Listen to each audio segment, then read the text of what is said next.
suivre en direct son discours. Merci beaucoup. Merci.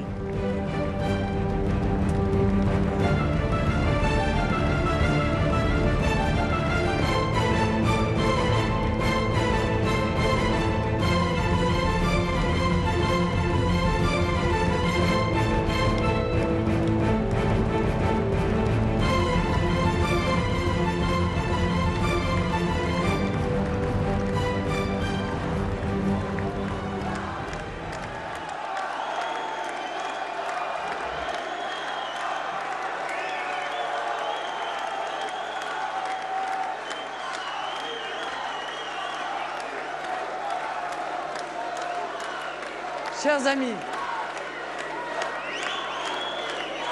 très chers amis,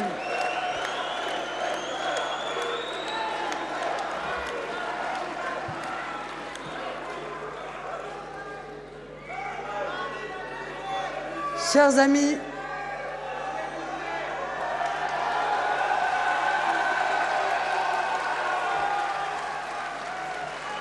chers militantes et militants du Front National, avec nous dans tout le pays, chers compatriotes de métropole et d'outre-mer. Je ne peux commencer cette intervention sans vous dire ma fierté de voir le Front National parvenu à mener à bien ce moment particulier de son histoire. Je tiens particulièrement à remercier Bruno Gollnisch pour son fair-play,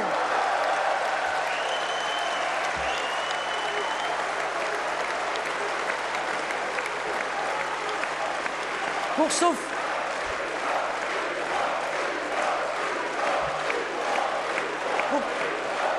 fair-play. Je crois qu'il a compris que nous l'aimions. Pour son fair-play tout au long de cette campagne et son comportement exemplaire au seuil de la grande bataille présidentielle. Nous pouvons ensemble être fiers, mes chers amis, de cette très belle et riche campagne interne qui a été l'occasion d'un débat sur notre projet, sur notre vision stratégique.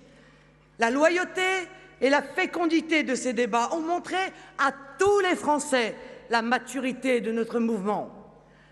À cette heure, j'ai conscience que l'éminente distinction que vous avez bien voulu m'accorder constitue une terrible responsabilité que j'accueille avec la plus grande humilité.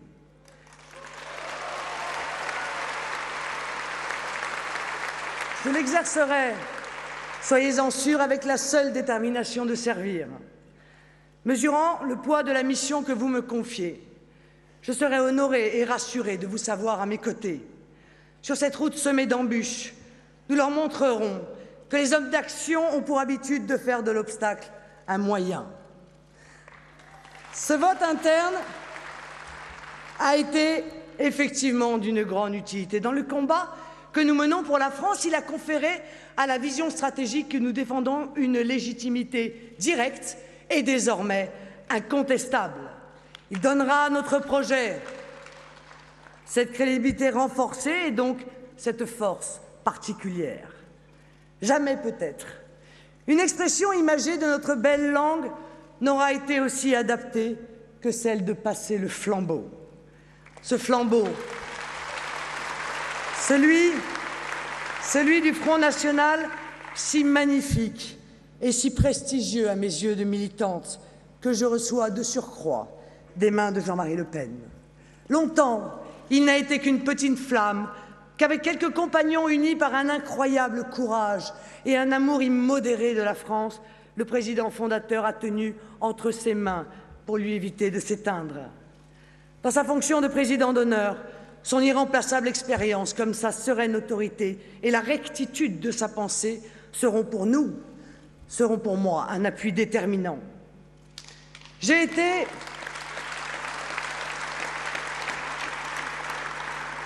pendant 42 ans le témoin privilégié de ce combat. J'ai vu la droiture, la noblesse d'âme, la persévérance, la vision et parfois la bravoure avec laquelle il a assumé la direction du Front National, toutes qualités qui permettent aujourd'hui d'affirmer qu'il s'est incontestablement hissé à la hauteur de l'histoire.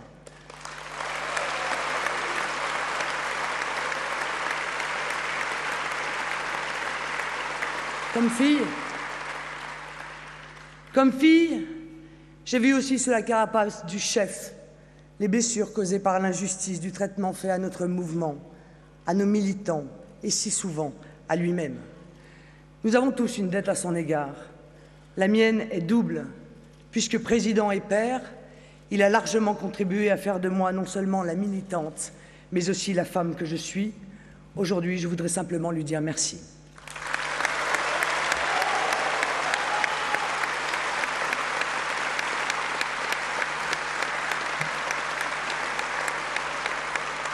Il y aura bientôt 40 ans, j'avais alors 3 ans, naissait le Front National. En 1972, nous étions encore en pleine période des 30 Glorieuses. Nous mesurons désormais à quel point il fallait une sensibilité hors du commun pour percevoir au milieu d'une société prospère et insouciante ce qui préfigurait la France dans laquelle nous vivons aujourd'hui. Et nous y sommes. Nous y sommes aujourd'hui, près de 40 ans après. Nous mesurons aujourd'hui à quel point Jean-Marie Le Pen a eu raison, à quel point les hommes et les femmes qui se sont levés depuis pour nous rejoindre formèrent et forment encore la part la plus lucide, la plus désintéressée, la plus courageuse de notre peuple. Ce peuple dont le nom fut associé partout et toujours dans le monde à l'intelligence et à la liberté. Oui, osons le dire, le Front National fut le mouvement des éveilleurs. Oui, le Front National est un exemple pour l'ensemble des partis politiques en France. Il a montré sa maturité démocratique, mais plus encore, au cours de ces années passées, il a montré qu'il était bien un grand parti politique républicain.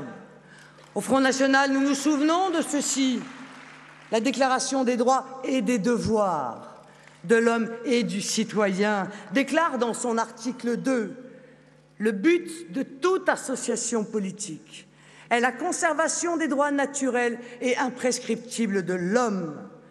Ces droits sont la liberté, la propriété, la sûreté et la résistance à l'oppression. Mais qui mieux que nous a défendu ces principes tout au long de 40 ans d'histoire politique française?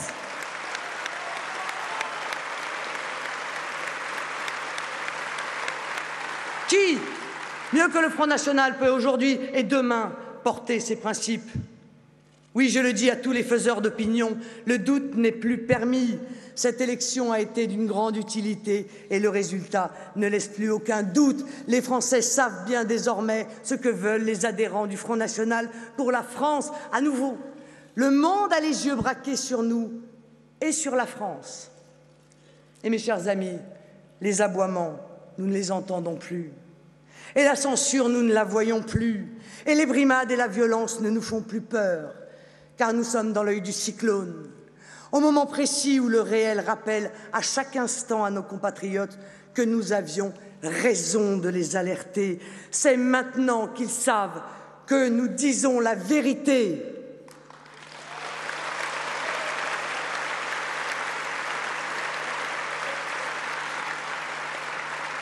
Ce grand Français qu'était Paul-Émile Victor racontait souvent que ce qui l'inquiétait le plus dans l'espèce humaine, c'est qu'elle pouvait s'adapter à presque tout. La situation de la France est grave, mais dans la continuité de la vie quotidienne, certains Français le perdent parfois de vue. Ils s'adaptent à tout et même au pire. Il nous suffit d'une petite semaine de vacances, d'un moment de détente, un week-end dans un endroit qui a gardé son âme chez nous ou ailleurs, pour qu'en revenant, nous soyons saisis devant l'état de notre pays. Je suis sûre que la plupart d'entre vous, vous avez déjà éprouvé ce sentiment. Et qu'ici aussi, dans la tribune, parmi ces centaines de journalistes étrangers, beaucoup ont éprouvé en eux-mêmes ce choc. Mais qu'est donc devenue la France ?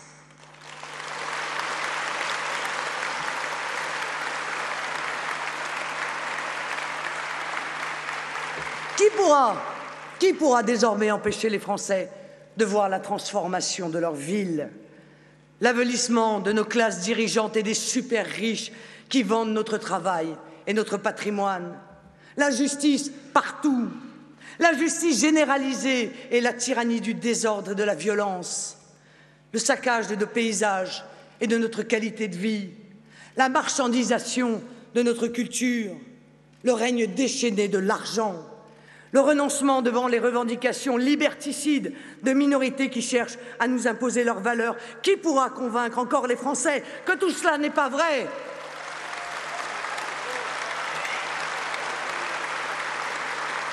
Les manipulateurs, les idéologues, les publicitaires, les censeurs pourront mentir encore et encore. Ils le feront en pure perte, car le réel, le monde réel, parle pour nous. Chers amis, c'est de ce moment que datera l'irrésistible ascension de notre mouvement vers le pouvoir. De ce congrès commencera un effort sans précédent pour transformer le Front national, faire de notre parti un socle de construction et de renaissance de notre pays. Au travail spectaculaire des éveilleurs doit maintenant, à compter de ce jour, succéder celui des bâtisseurs.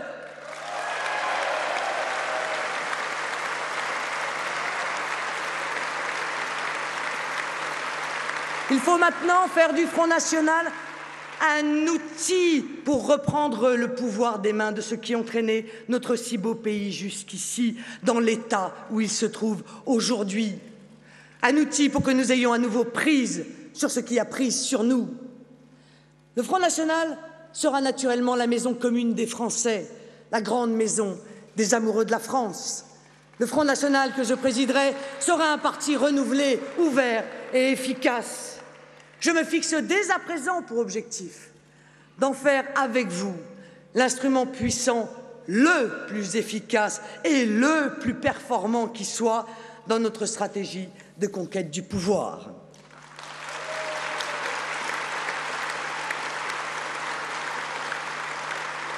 Voici donc ce que nous voulons et ce que nous dirons aux Français au cœur des échéances politiques des mois à venir. Nous voulons mettre en œuvre une politique basée sur la remise en ordre de l'État-nation par une souveraineté recouvrée, sur la revitalisation de la démocratie par la participation des citoyens aux affaires qui les concernent, sur un État protecteur et efficace au service de la communauté nationale, garant de la laïcité, de la prospérité et des libertés, sur un État luttant partout contre l'injustice engendrée par le règne de l'argent roi. Nous organiserons la relocalisation du travail et de l'économie grâce au protectionnisme social et territorial, et ce de manière à empêcher la concurrence déloyale, le démantèlement de nos économies et la destruction de nos emplois. Pour ce faire, nous engagerons dès notre arrivée au pouvoir un vaste train de réformes destiné à éliminer les privilèges et à mettre sur pied une politique fiscale et sociale efficace et juste. Nous redonnerons enfin, mes chers amis, la dignité à nos institutions et remettrons au cœur de la vie collective la passion de la solidarité, de l'équité, de la beauté et des hautes valeurs qui fondent notre civilisation. Nous irons au pouvoir pour cela et pour rien d'autre, car c'est ce que veulent les Français, j'en suis certaine, c'est ce que nous voulons tous.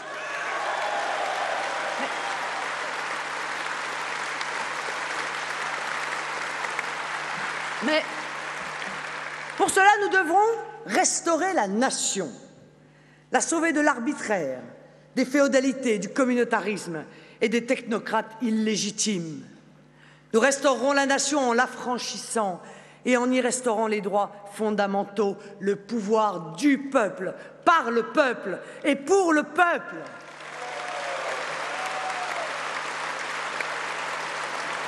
En un mot, commençons.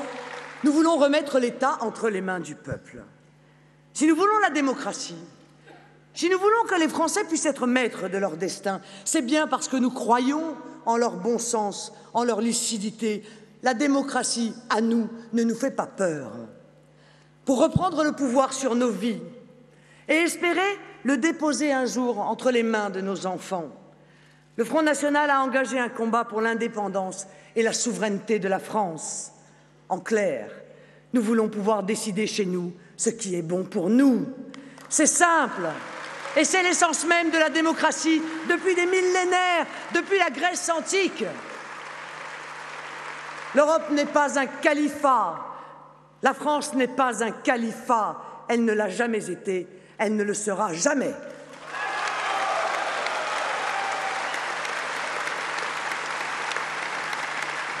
Mais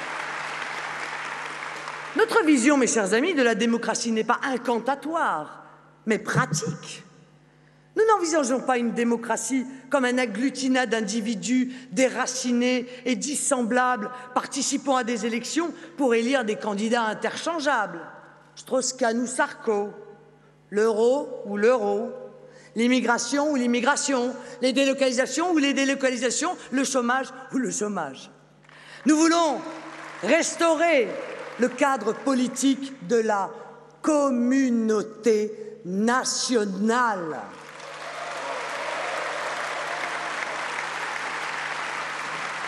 Là, la démocratie directe est la meilleure des formes du gouvernement, surtout parce qu'elle est celle qui permet d'associer les citoyens, les membres de la communauté nationale à la décision, et que c'est cette participation qui est garante de la responsabilité civique et du lien collectif. Restaurer la souveraineté nationale, cela signifie d'abord sortir du carcan étouffant et destructeur de Bruxelles, dans lequel on nous a enfermés malgré nous, et qui nous prive de toute marge de manœuvre dans des champs entiers de l'action politique, la monnaie, la législation, la maîtrise de nos frontières, la gestion de l'immigration. Ne nous y trompons pas, en effet, au rythme où vont les choses. Notre politique budgétaire et notre diplomatie seront bientôt complètement soumises à Bruxelles. Or, l'Europe de Bruxelles s'est construite en niant ou en contournant la volonté des peuples. L'Europe de Bruxelles a imposé partout les principes destructeurs de l'ultralibéralisme et du libre-échange, au détriment des services publics, de l'emploi, de l'équité sociale et même de notre croissance économique, devenue en 20 ans la plus faible du monde. Cette Europe de Bruxelles nous a imposé la suppression d'administrations d'État et de services dans tous les domaines de la vie publique. Le recul des services publics comme la poste, la fermeture des tribunaux, la fermeture de petits collèges, de maternités, de centres hospitaliers, la désorganisation de l'armée, de l'éducation nationale, la fermeture de consulats à l'étranger, la suppression des directions départementales de l'État, la diminution massive des effectifs de police et de gendarmerie dans un pays qui a connu plus de 1,7 million de vols et près de 500 000 agressions pour la seule année 2009. L'État français s'est mis au service de la bureaucratie de Bruxelles qui dévoie la belle idée d'entente européenne pour y substituer un projet technocratique, totalitaire et nuisible à nos libertés. La souveraineté, mes chers amis, n'est pas une vieille lune pour esprit nostalgique. Elle est fondamentale. La souveraineté est à la nation ce que la liberté est à l'individu. Notre souveraineté monétaire, c'est-à-dire notre capacité de défendre nos emplois, a été sacrifiée à des dogmes. Le dogme européiste qui procède d'une démarche supranationale, c'est-à-dire fondamentalement antinationale. Le dogme de l'euro qui n'est plus un outil monétaire, mais un boulet que l'on tente de faire durer pour sauver à tout prix un édifice bruxellois qui ne défiera plus longtemps les lois de l'équilibre. Le dogme de l'ultralibéralisme et du laisser-fairisme des bons élèves de la mondialisation, alors que la Chine, comme les États-Unis, pratique un protectionnisme effréné. Le monstre européiste qui se construit à Bruxelles et qui, par imposture sémantique, se présente comme l'Europe, n'est rien de moins qu'un conglomérat sous protectorat américain, l'antichambre d'un État total, global, mondial.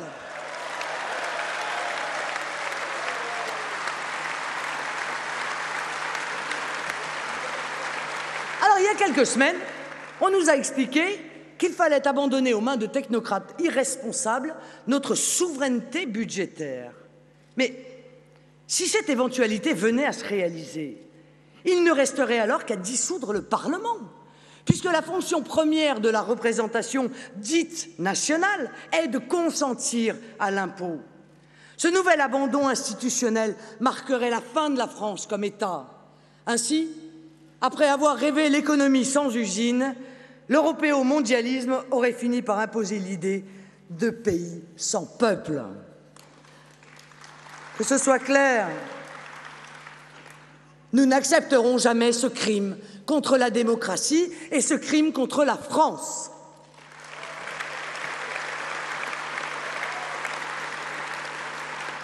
Répétons-le. La clé, c'est l'État. Il faut retrouver l'État en le remettant au service du peuple.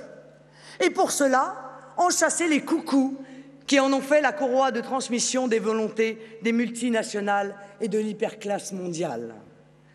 Car l'État est devenu l'instrument du renoncement devant l'argent. Face à la volonté toujours plus insistante des marchés financiers, des milliardaires qui détricotent notre industrie et jettent des millions d'hommes et de femmes de notre pays dans le chômage, la précarité et la misère.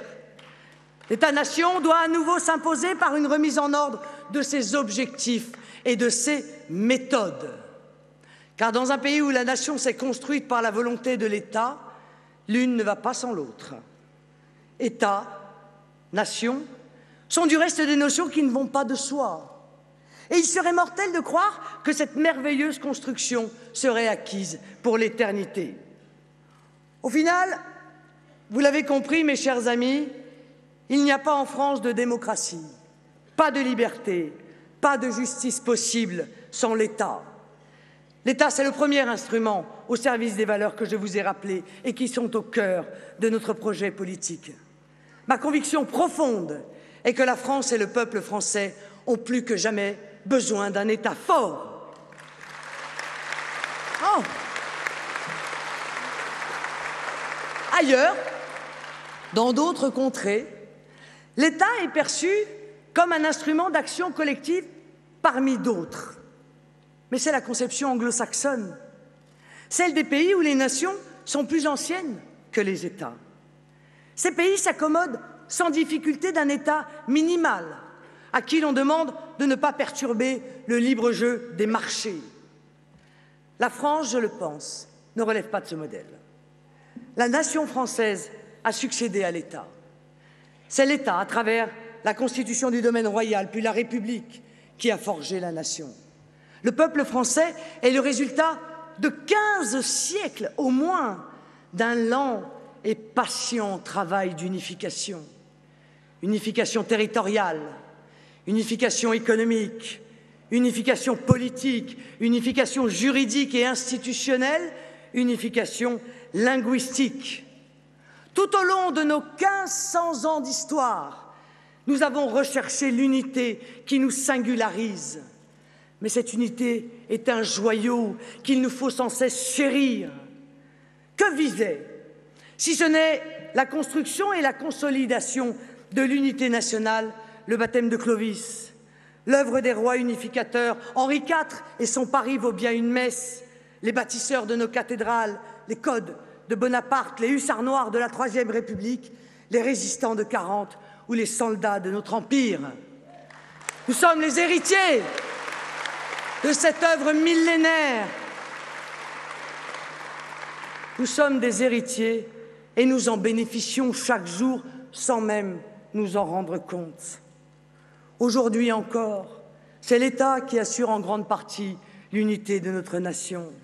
Grâce à ses institutions, son armée, son école, ses universités, ses entreprises, son patrimoine culturel, sa ruralité, ses services publics, son système de protection sociale, l'État est devenu la colonne vertébrale de la France que nous aimons, de la France que le monde a admirée.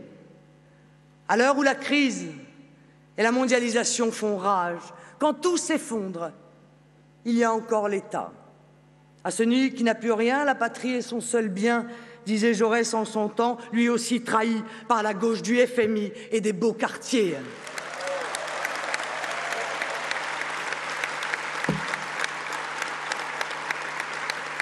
Quand il faut réguler, protéger Innover, c'est vers l'État que l'on se tourne naturellement, parce que c'est l'État qui a la taille suffisante pour agir, la légitimité démocratique indispensable et qu'il est inscrit dans notre ADN national. C'est pour ça que j'ose affirmer que l'État est une composante essentielle de l'âme de la France. Malheureusement, comme au pire moment de son histoire, notre nation est en proie à la dislocation. Elle connaît une fracture identitaire et sociale dont même les plus béats finissent par s'épouvanter. Nos valeurs de civilisation, nos traditions, comme nos modes de vie ou nos coutumes, sont contestées dans de nombreux endroits, dans nos écoles, dans les lieux publics, dans des quartiers entiers. Ils perdent même totalement droit de cité. Les Français sont victimes de discriminations organisées légalement par l'État et sont même l'objet de propos ou de violences racistes dans leur propre pays.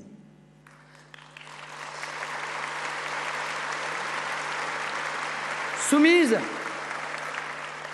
à une repentance névrotique, la nation est démoralisée, elle sombre dans le pessimisme. La nationalité est conçue comme une situation administrative qui, dans l'esprit de ces nouveaux titulaires, ne donne que des droits. Le drapeau tricolore est brûlé publiquement et remplacé par des emblèmes étrangers. Notre hymne national est sifflé par des voyous qui se comportent comme en pays conquis. La carte nationale d'identité a pris la forme d'une hideuse carte de crédit que les préfectures se plaisent à délivrer à qui la demande.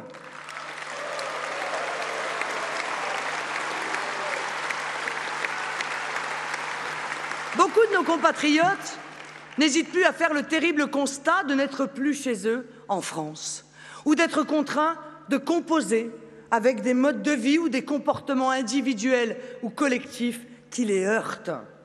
Certains, plus faibles, silencieusement, se résignent à une dramatique assimilation à l'envers.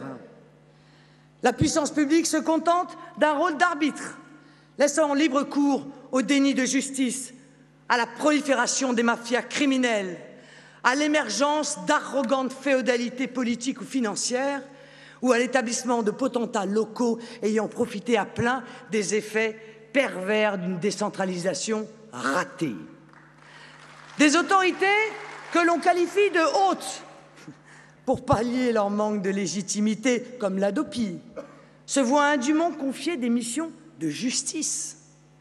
Des associations privées, bénéficiaires de prérogatives pénales, comme les associations prétendument antiracistes, sont appelées à jouer les procureurs, prérogatives illégitimes qu'elles utilisent abusivement pour imposer une censure politique ou exercer un véritable racket sur les justiciables.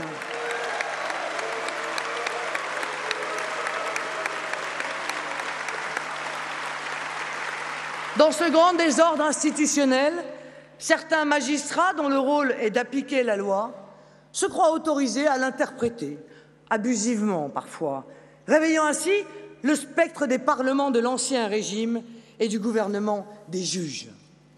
Face à ce délitement de l'État, les Français ressentent un double sentiment. Un cruel sentiment d'abandon qui s'exprime dans un silence souvent résigné, un fantastique sentiment d'injustice qui s'exprime par le slogan du « deux poids, deux mesures ». N'en doutons pas, nous vivons l'oppression du désordre.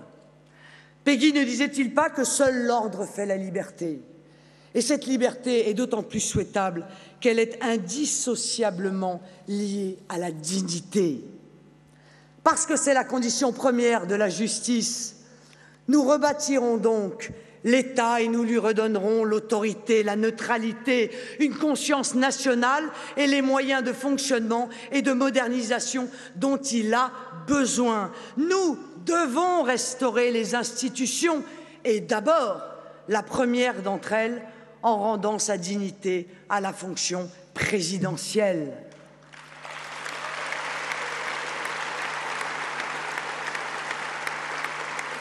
Nous devons retrouver l'esprit de la Ve République en tournant le dos au zapping institutionnel du quinquennat par un mandat de 7 ans non renouvelable, un mandat délivré des tentations électoralistes et des raisonnements court-termistes.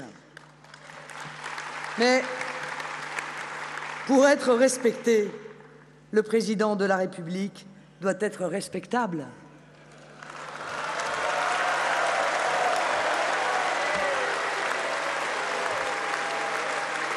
Il doit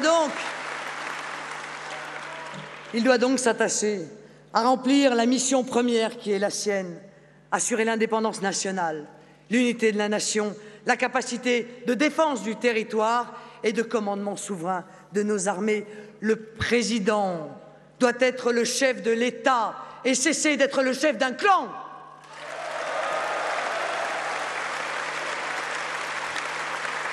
Cesser d'être le gouverneur d'un protectorat américain, un candidat en campagne ou même, comme on l'a vu, l'agent d'une chanteuse au succès déclinant, même si c'est sa femme.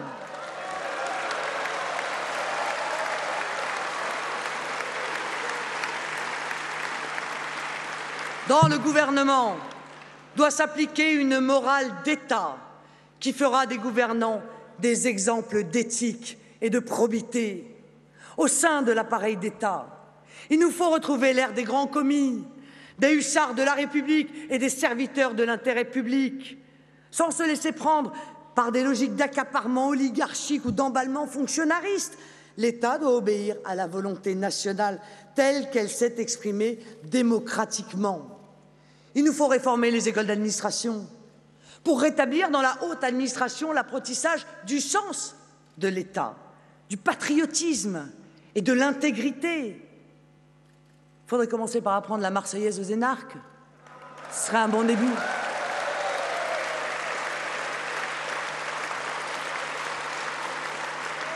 Les connivences de caste ou l'esprit mondain, comme les projets de pantouflage dans le privé, seront bannis.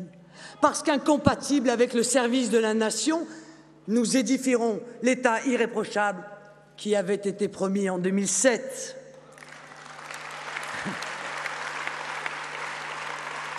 Nous conduirons, mes chers amis, nos administrations à s'ouvrir davantage sur le monde du privé, en permettant l'embauche de personnes issues de l'entreprise, et notamment les salariés d'expérience. Nous assurerons l'égalité d'accès par le maintien des concours pour l'accès à la fonction publique. L'État doit enfin reconquérir les territoires perdus de la République et réinstaurer sa totale souveraineté sur les zones de non-droit. Il ne faut pas avoir peur de dire qu'il faut s'attaquer non pas à la délinquance, qui est un projet statistique, mais aux délinquants, qui sont une méprisante réalité.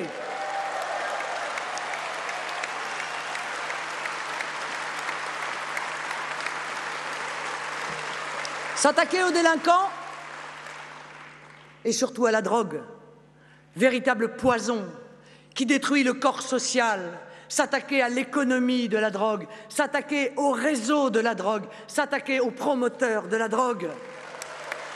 Eh oui, eh oui, eh oui, en politique, la faiblesse est autant l'opposé de la vertu que le vice. Face à cette délinquance qui évolue non pas à l'américaine, comme on le croyait, mais à la brésilienne, nous n'avons plus le droit de ne pas être inflexibles. La réponse de l'État doit être policière, judiciaire, carcérale, administrative pour les reconduites systématiques à la frontière et éducative. Il faut, je le crois, créer des tribunaux pénaux de proximité, présidés par des magistrats issus de la société civile qui jugeront dans les heures qui suivent les méfaits, les affaires les moins graves et les incivilités. Ainsi sera réellement mise en application la politique de tolérance zéro sans engorger les tribunaux correctionnels. L'État doit retrouver son rôle régulateur en matière économique et se réapproprier le contrôle de certains secteurs stratégiques, comme l'énergie, les transports et, si nécessaire, les banques insensibles aux injonctions d'éthique.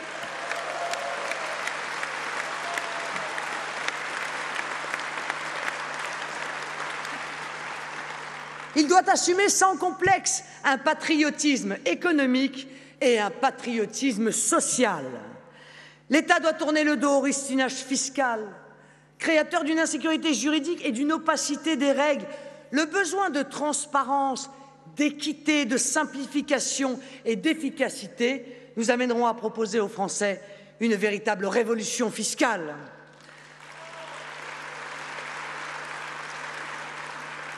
Parce que grâce à l'arme fiscale, nous pourrons impulser des dynamiques positives en faveur de l'épargne et de l'investissement, en faveur de la consommation relocalisée et de l'exportation, en faveur de la valeur travail et de la réindustrialisation, en faveur de l'innovation et de la création d'entreprises.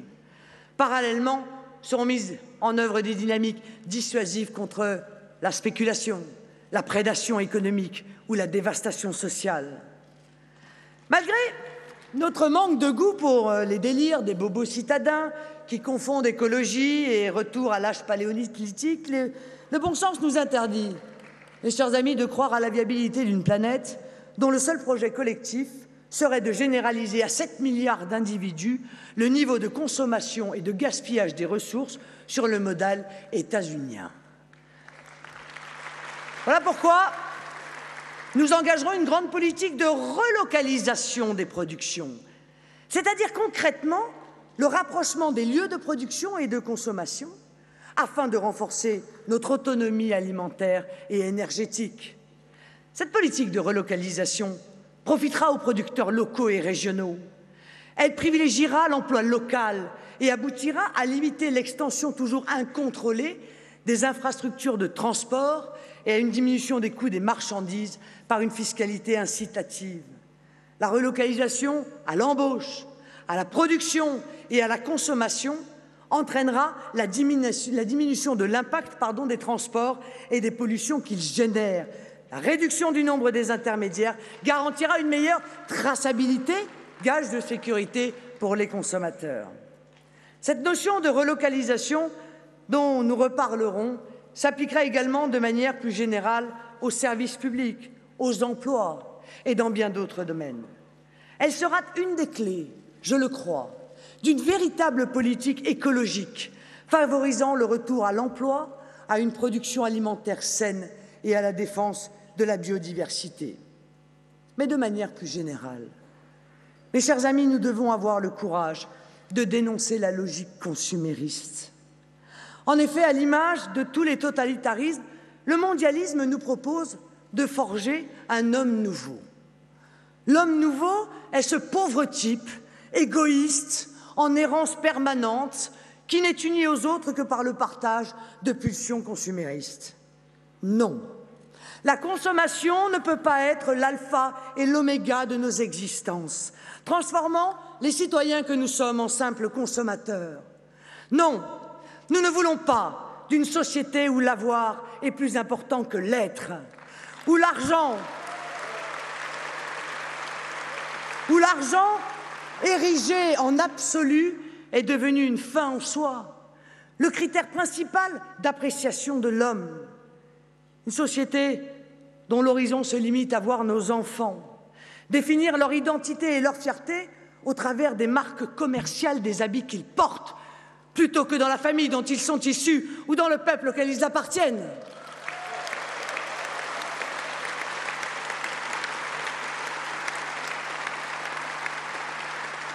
Oui, c'est une exigence pour nous de garder notre capacité d'indignation quand l'on prétend n'évaluer le bonheur des Français qu'à l'aune de leurs projets de consommation. Oui, 3 fois oui, il faut en finir avec le règne de l'argent roi.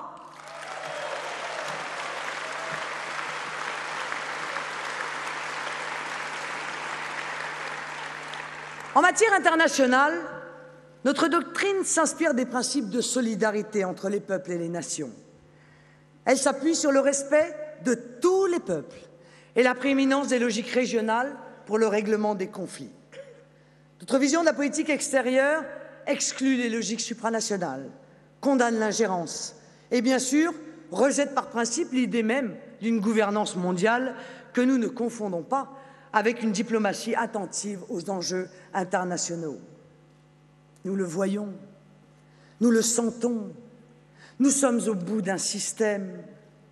Nos adversaires n'ont plus d'idéal à proposer et leurs projets d'avenir ne sont que des constructions marketing laborieuses et éculées. Le mythe de leurs compétences de gestion a fait long feu. Leurs rêves européistes s'est transformé en cauchemar. Leur euro, qui devait nous apporter le bonheur et la prospérité, a sapé nos économies, détruit notre pouvoir d'achat et nous interdit même de préserver l'emploi français. Il est aujourd'hui en phase terminale, sous perfusion du FMI, et ne se maintient qu'au prix d'une régression sociale sans précédent.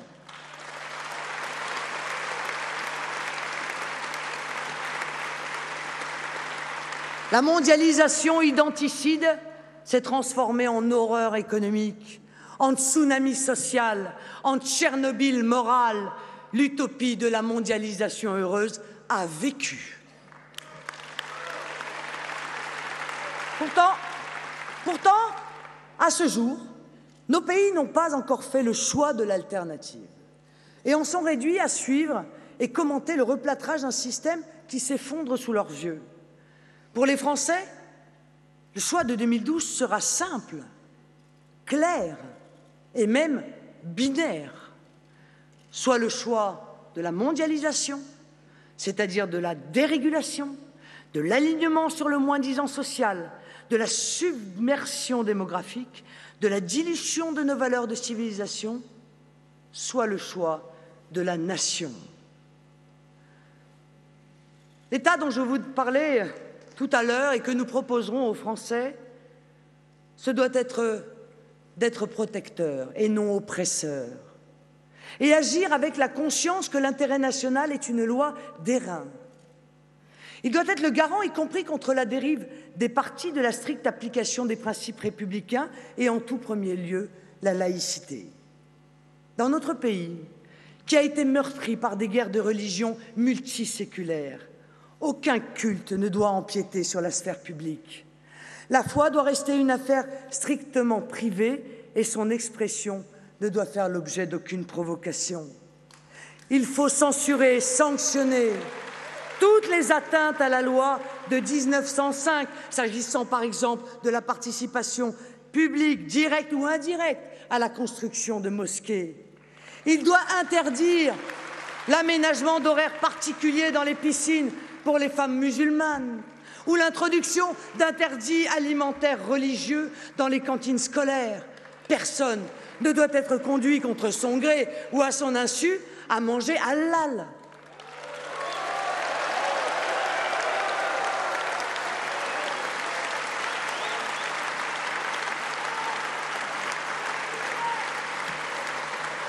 Au plan des principes, mes chers amis, parce que cette question est centrale pour la paix publique, je répète que la République n'admettra aucune tentation théocratique. Il appartient aux fidèles de mettre leurs pratiques religieuses en accord avec la République française. Quant aux groupes politico-religieux qui croient pouvoir, par des empiètements calculés et des provocations organisées, imposer leurs lois, ils doivent apprendre que, notamment depuis Richelieu, il n'y a pas et il n'y aura pas en France d'État dans l'État.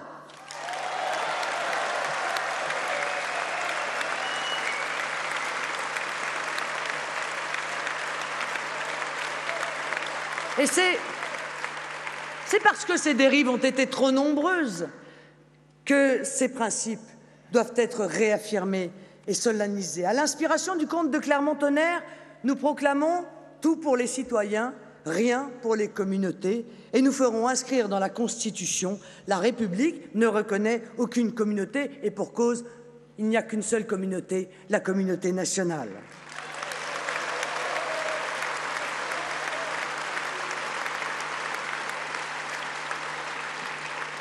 Enfin, nous nous devons de défendre les principes contenus dans notre devise nationale: liberté, égalité, fraternité, qui ne sont rien d'autre que les principes chrétiens sécularisés.